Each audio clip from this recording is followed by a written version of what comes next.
The hospital room, the steady rhythm of medical machines, had become the soundtrack of Grace Whitmore's existence for 21 endless days. She sat in that uncomfortable plastic chair beside her husband's hospital bed, her fingers intertwined with his, memorizing every detail of his face, as if seeing him for the first time and possibly the last. Daniel Whitmore lay motionless, his dark brown hair slightly too long now, falling across his forehead in a way that made him look younger than his 32 years. Grace had stopped counting the hours she had spent in this sterile room. The nurses had tried to send her home multiple times, but she refused. How could she leave when Daniel might wake up and need her? She studied his face in the morning light streaming through the window, noting the small scar above his left eyebrow from a childhood fall, the slight stubble that had grown during his coma, and those lips that had whispered 1,000 promises of forever. The first sign it started with a flutter of his eyelids. Grace leaned forward immediately, her heart hammering in her chest like a wild bird trying to escape its cage. She had imagined this moment countless times, rehearsing what she would say, how she would tell him everything would be okay now that he was back with her. "Daniel," she whispered, squeezing his hand gently. "Sweetheart, can you hear me? It's Grace. I'm right here." His eyes moved beneath his closed lids, and Grace felt tears streaming down her face before she even realized she was crying. She reached up with her free hand to touch his cheek, that familiar gesture she had performed thousands of times during their marriage. "Come back to me," she pleaded softly. "Please come back." Dr. James Holloway entered the room at that moment, his experienced eyes immediately noting the changes in his patient. He approached the bed calmly, though Grace could see the spark of hope in his expression. "Mrs. Whitmore, please step back for just a moment," he said gently. "Let me examine him." Grace reluctantly moved away, though she couldn't bring herself to leave the room entirely.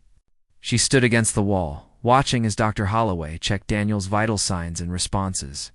The doctor's face remained professionally neutral, but Grace had learned to read the subtle signs of emotion beneath his calm exterior.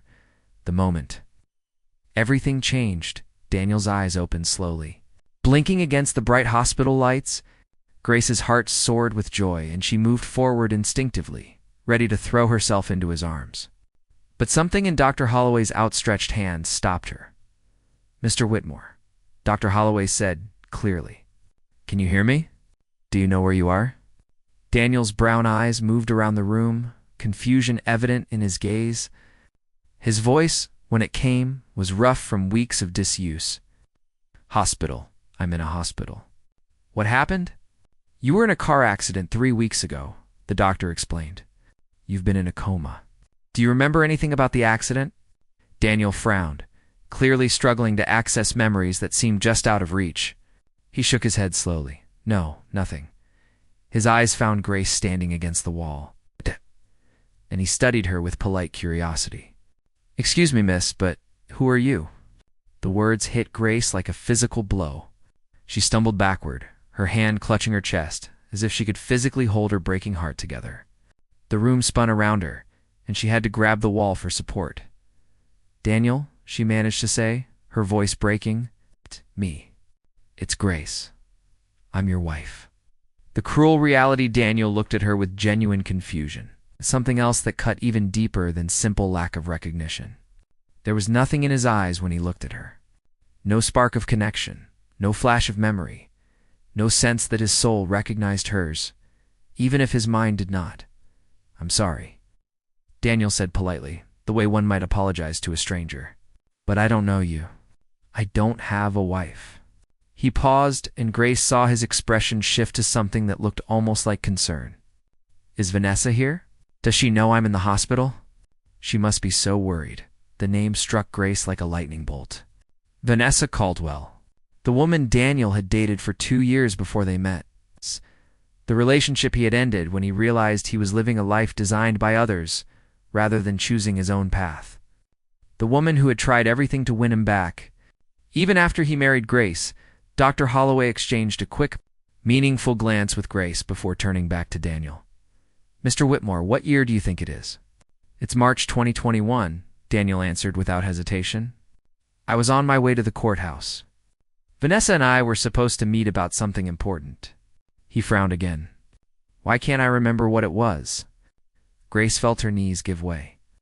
Rebecca, her sister and closest confidant, appeared at that moment as if summoned by Grace's silent desperation.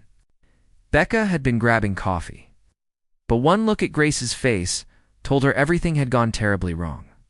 The doctor's explanation actually, "Mr. Whitmore," Dr. Holloway said gently, "it's October 2025. You've lost approximately 4.5 years of memory. This is called retrograde amnesia, and it sometimes occurs with traumatic brain injuries." Daniel's eyes widened in shock. "That's impossible. For years." "How can I have lost for years?"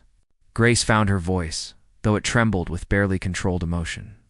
"Daniel, we met in June 2021. We fell in love. We got married in February 2022. We've been together for over 4 years. She pulled out her phone with shaking hands. "Look, I have pictures. Our wedding, our honeymoon in Italy, our first house."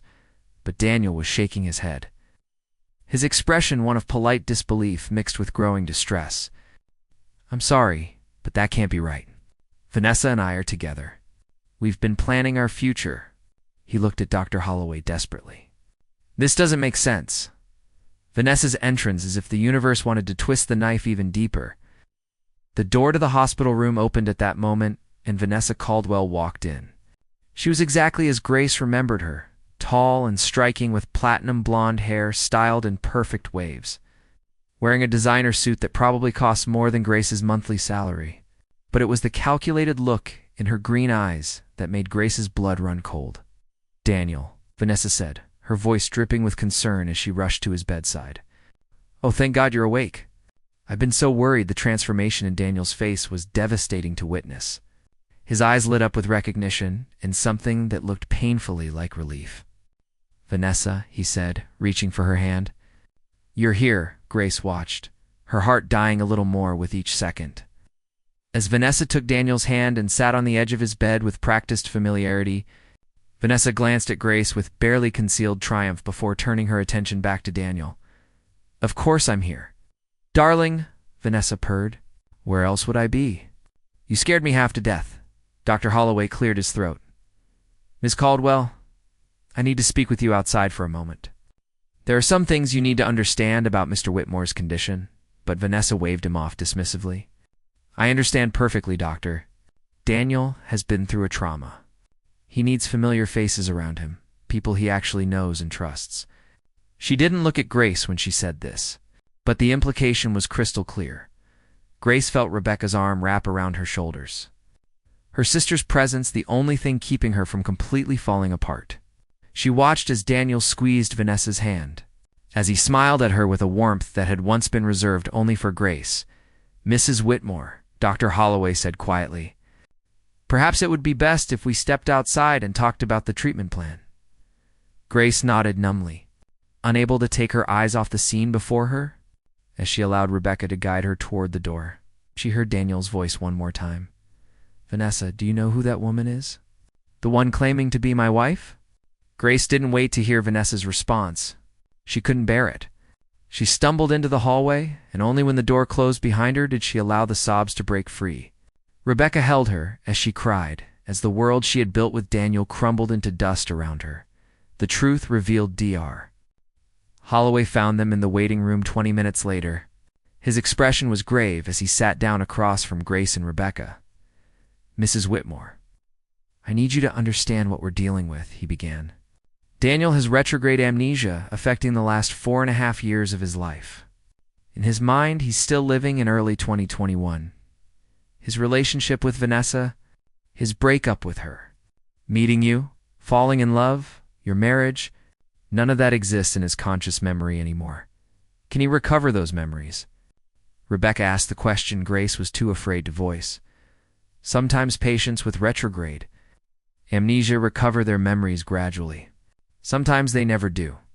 The doctor's honesty was kind, but brutal.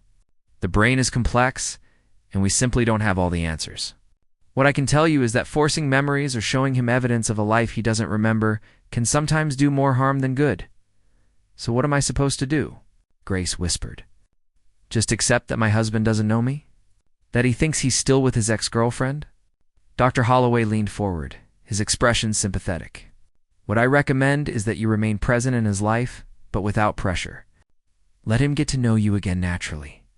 Sometimes emotional connections can trigger memories more effectively than factual evidence. Grace looked down at her wedding ring. The simple platinum band that Daniel had chosen because he said it reminded him of her. Elegant in its simplicity, beautiful in its honesty. He loves her, Grace said quietly. When he looked at Vanessa, I could see it in his eyes. He thinks he loves her. He loved who he was when he was with her, Dr. Holloway corrected gently. But you need to remember something important, Mrs. Whitmore. The Daniel who fell in love with you, who chose to marry you, who built a life with you, he's still in there. He's just lost right now. And it's going to take time, patience, and faith to help him find his way back. As Grace left the hospital that evening, walking past the room where her husband slept peacefully, unaware of the life and love he had forgotten, she made herself a promise. She would fight for Daniel, for their marriage, for the love they had built together. Even if he didn't remember her now, even if he looked at her like a stranger, she would find a way to make him fall in love with her all over again. Because true love, the kind that transcended memory and circumstance, was worth fighting for. And Grace Whitmore had never been a quitter. The battle for her husband's heart had just begun. Moving back, home, the Whitmore estate looked exactly the same as Grace remembered, yet everything felt different.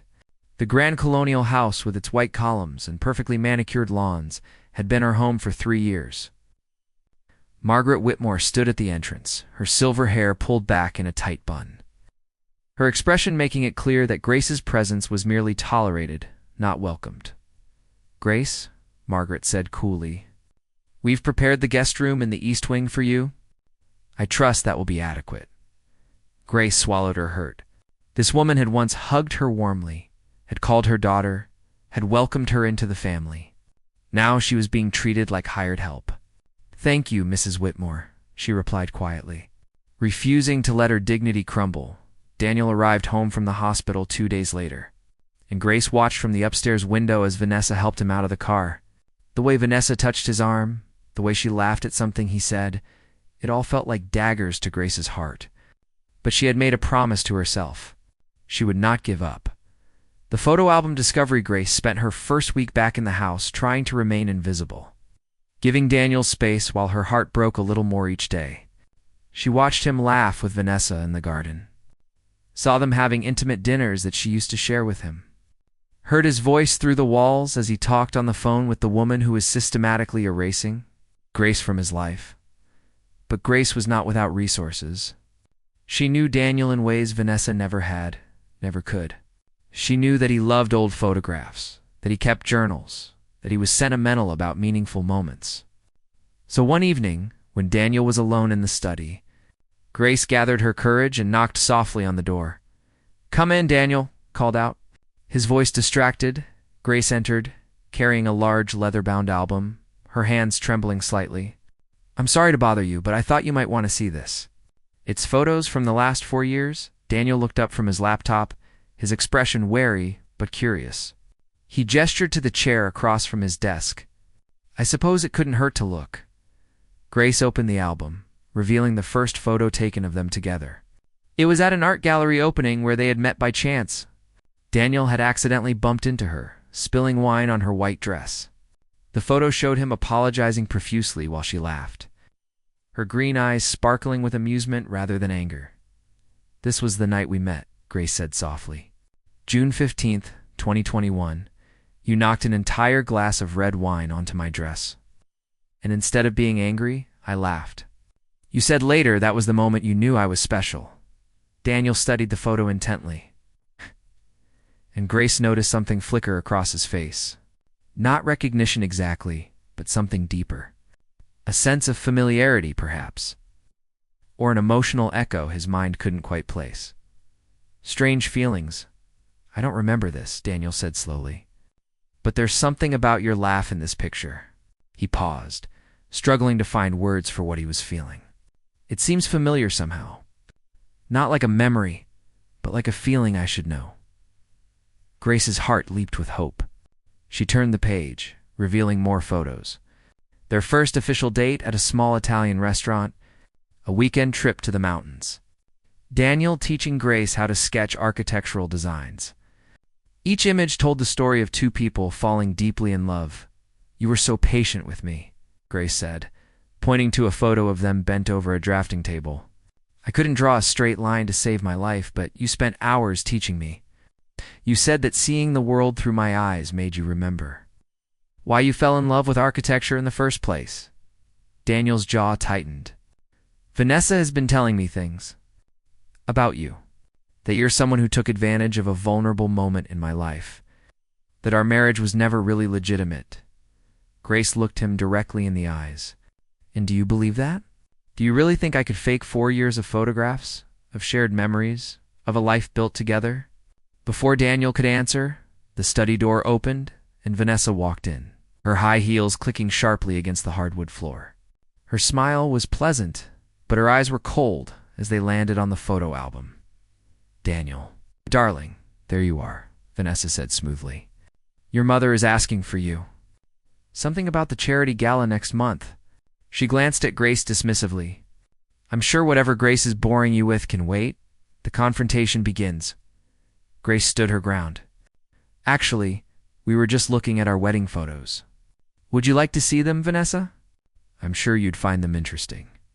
Vanessa's mask slipped for just a moment, revealing the fury beneath.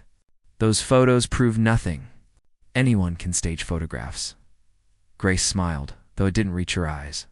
"Perhaps, but they can't stage this."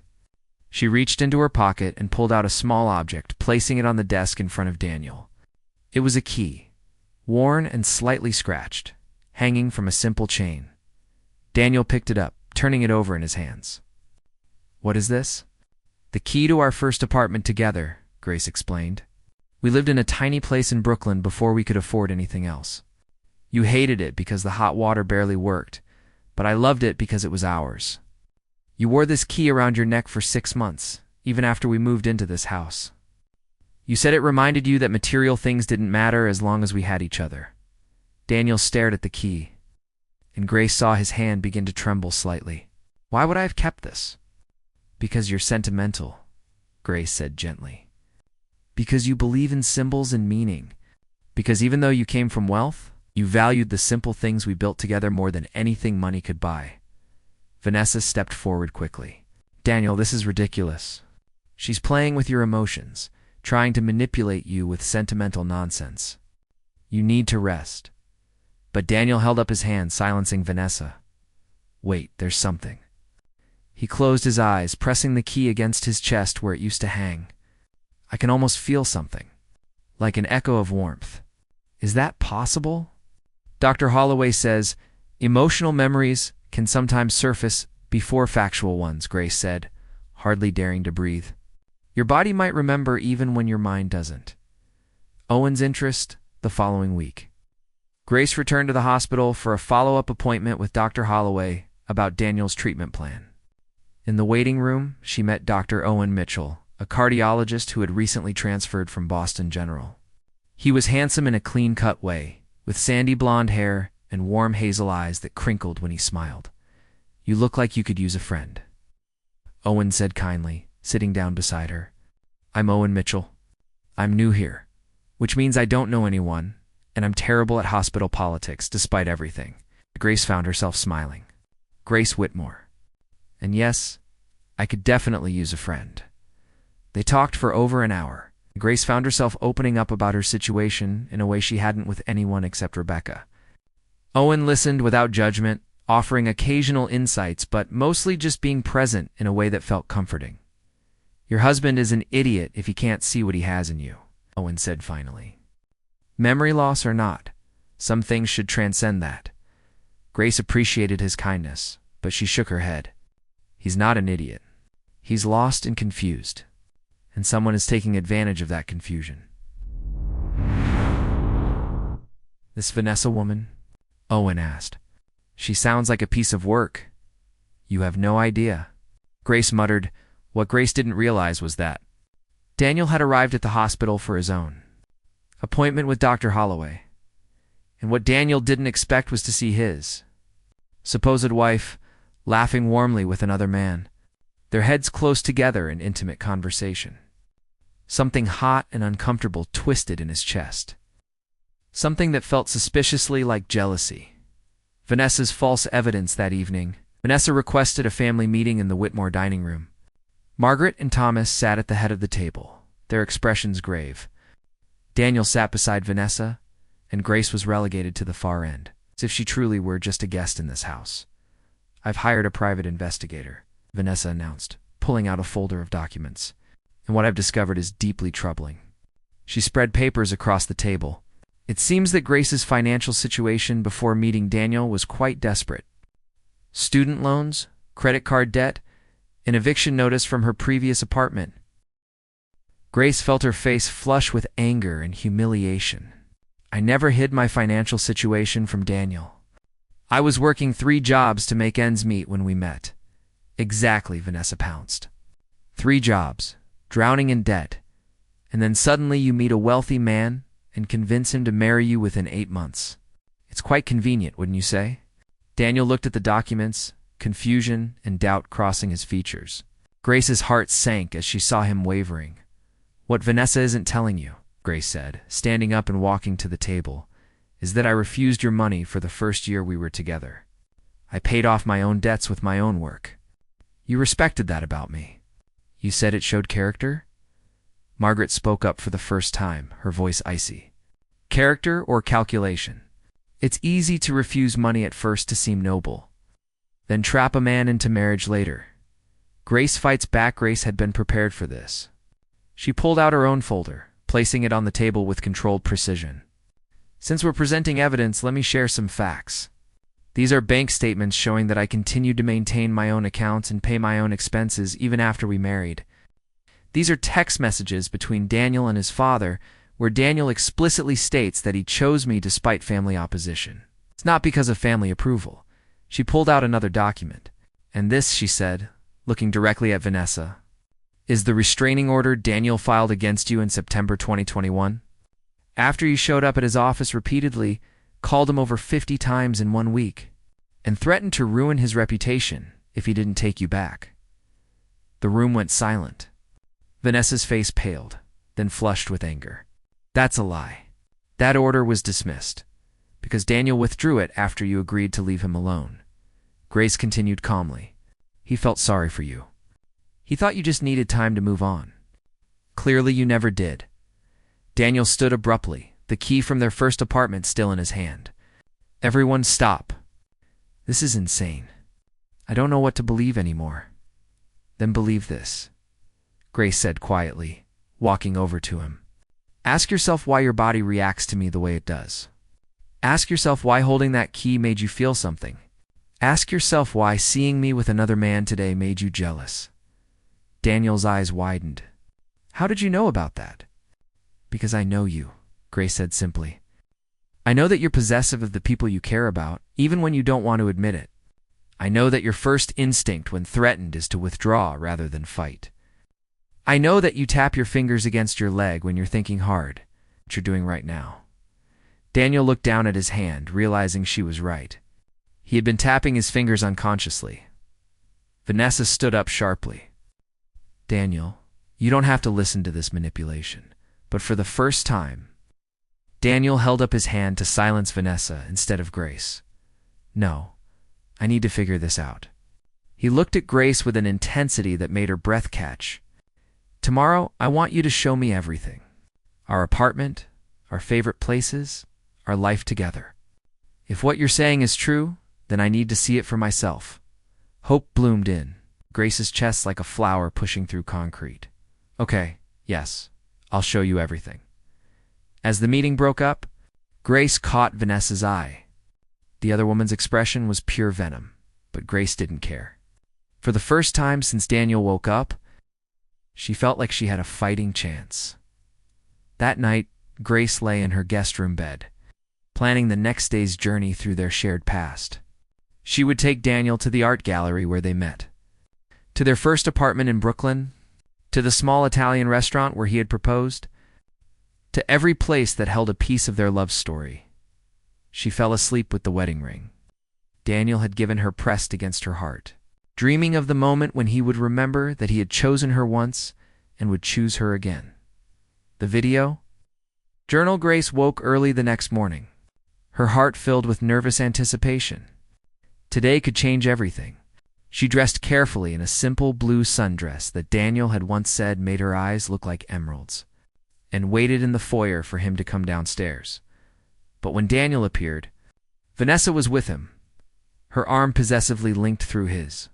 Grace's heart sank, but she kept her expression neutral.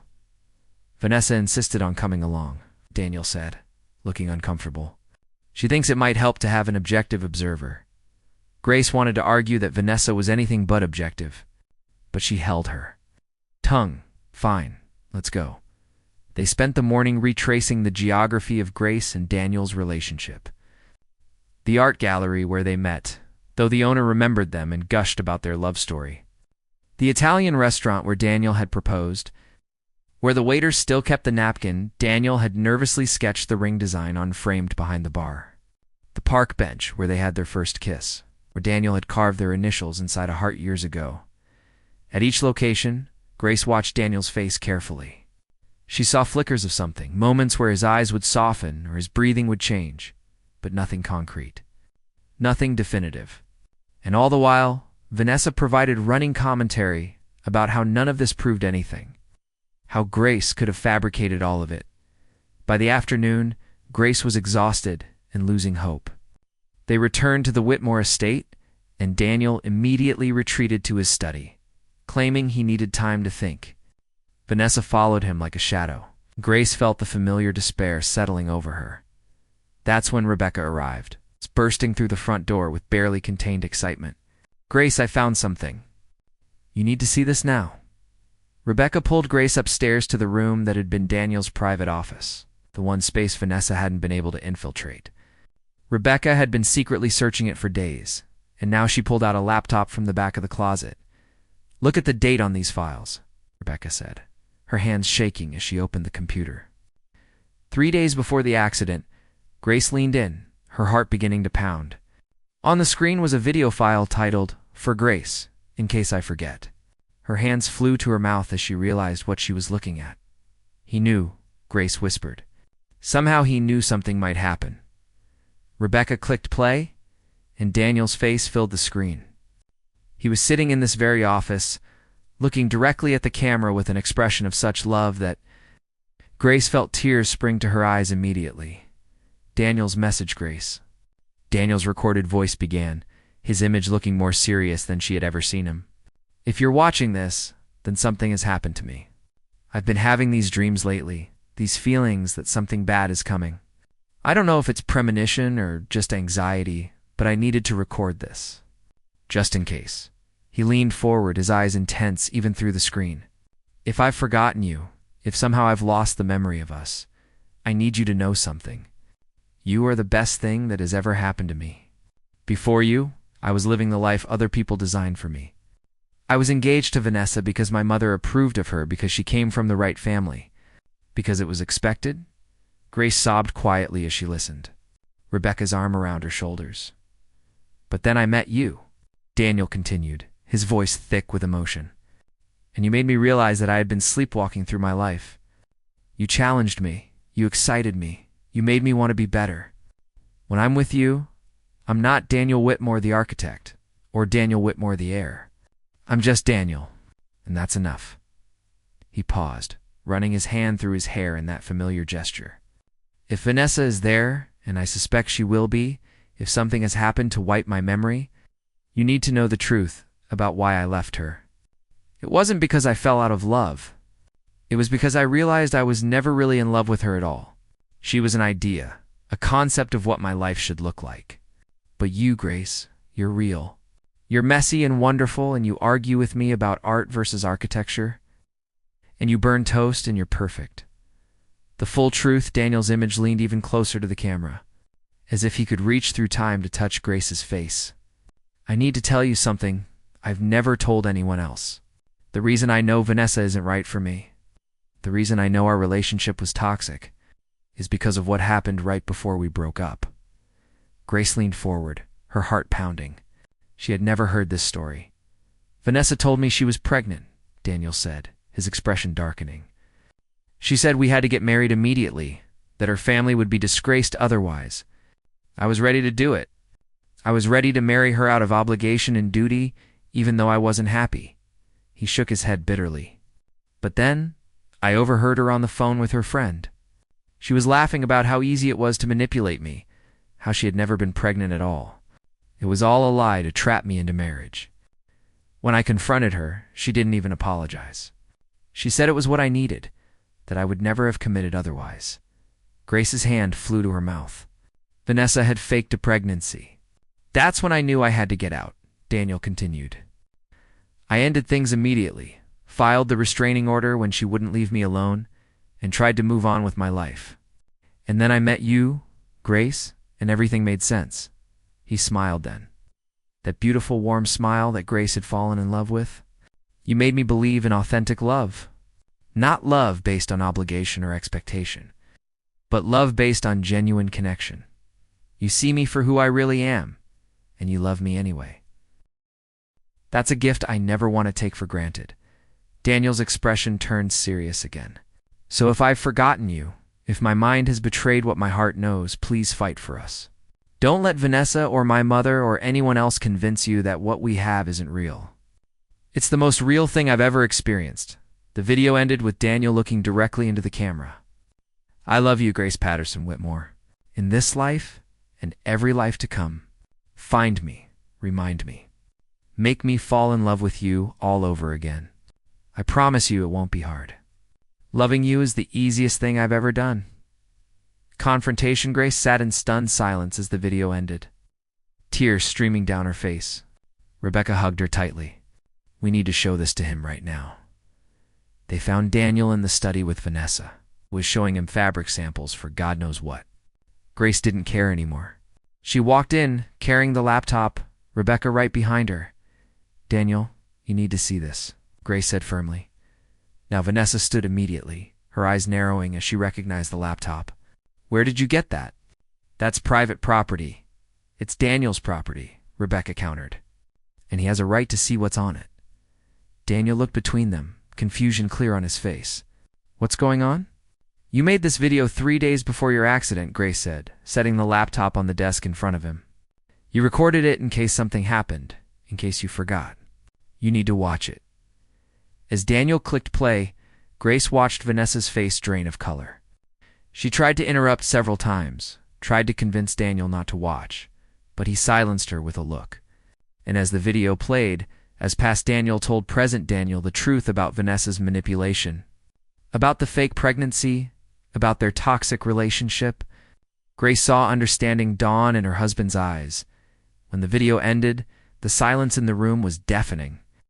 Daniel stared at the blank screen, then slowly turned to look at Vanessa. His expression was cold, harder than Grace had ever seen it. Is it true? He asked quietly. Did you fake a pregnancy to trap me? Vanessa's mask finally cracked completely. Daniel, that was years ago. I was young and stupid and desperate not to lose you. Answer the question. Daniel's voice was like ice. Did you fake a pregnancy? Yes, Vanessa admitted, tears streaming down her face. But I did it because I loved you. Because I knew we were meant to be together. You manipulated me. Daniel stood up, his voice shaking with anger. You lied to me about something fundamental, and when I found out, I wanted nothing to do with you.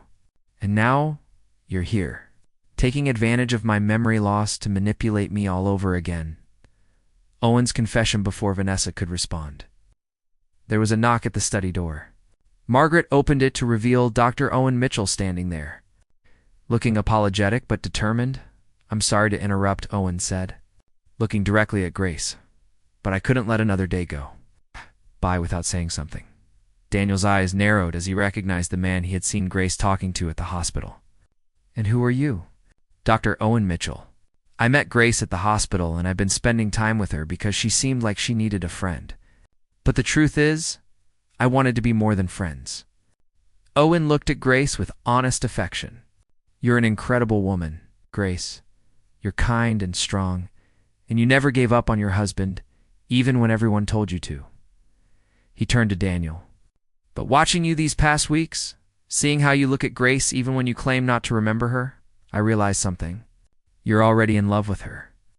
Your conscious mind might not know it yet, but everything about your body language, your reactions, your jealousy when you saw us together, it all says that some part of you recognizes your soulmate. Daniel stared at Owen, then at Grace. His hand unconsciously went to his chest, where the key from their first apartment hung once again. He had put it on that morning without really understanding why. When I saw you with him, Daniel said slowly, looking at Grace, I wanted to punch him. I don't even know you, according to my memories. But I wanted to punch a stranger for making you smile. Because I'm not a stranger, Grace said softly, moving closer to him. Not to your heart. Your heart knows me, Daniel. It's been trying to tell you since the moment you woke up. The memory returns. Daniel closed his eyes, and Grace watched as he seemed to be struggling with something internal. His breathing became rapid, his hands clenching and unclenching. Suddenly, his eyes flew open. The gallery, he gasped. You were wearing a white dress and I spilled wine on it, and instead of being angry, you laughed. You laughed and said that the dress was hideous anyway, and you were looking for an excuse to leave early. Grace's heart soared. Yes. That's exactly what I said. In our first apartment. Daniel continued, his voice growing stronger.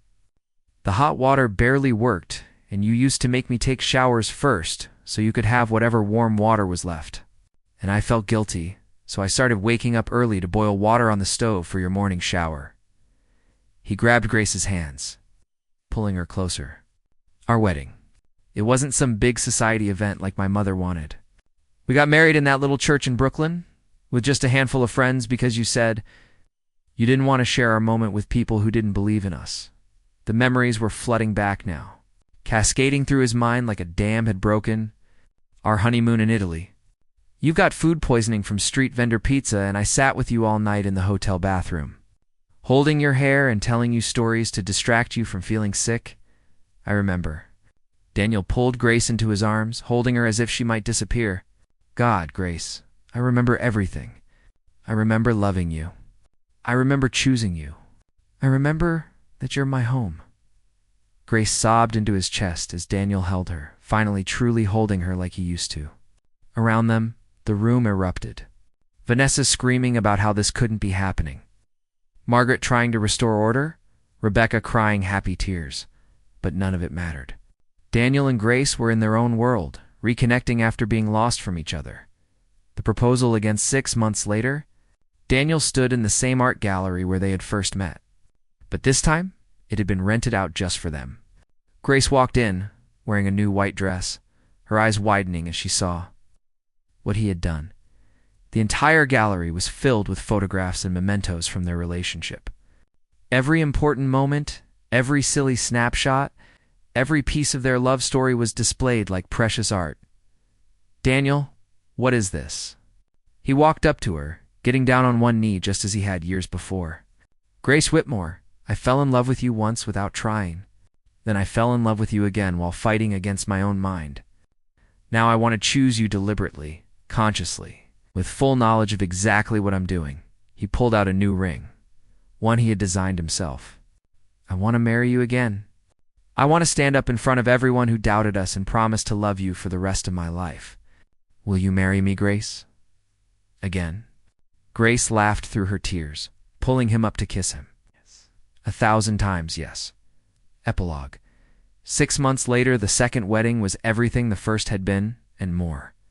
This time, Margaret stood in the front row, crying happy tears, having finally accepted that Grace was the best thing that ever happened to her son.